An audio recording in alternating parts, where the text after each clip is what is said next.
Sir LJ. When we're singing, Sir LJ will translate it to you. Are you already? That's right. Samples. I don't know you. You're not excited.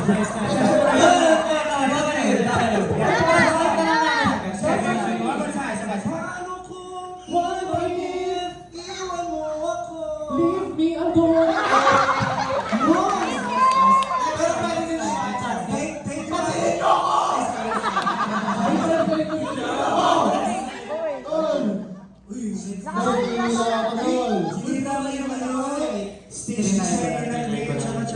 Actually, guys. Papamarami ko lang, guys. Yeah. Ang nag-stage design po ay si Charlie and Gray.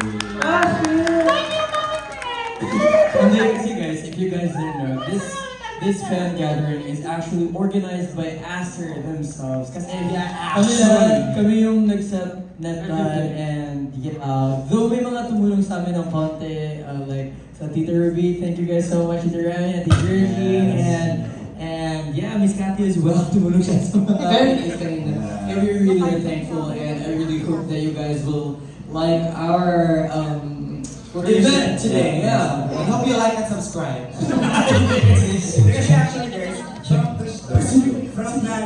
from planning to procurement, lahat, pati pag-contact anak ko yung DJ, kasi kasama si guys, for support. Parang ikaw din pala. And sana, support na yung next namin pang events. Actually, bukas, meron din. Yan, so, Bukas na ganun. usod na tayo. Sobrang intimate na natin. So, ito sinabi ko sa inyo. Ayun daw yari Dito tayo. Pati stage directing kami na. Kasi 12 na kami, sa kumpanya na yun. Para saan pa, diba? Kaya yun, sana ma-support pa yung mga next events namin. Kaya itong gagawin natin. Ibo. Ready na yata tayo. We're ready.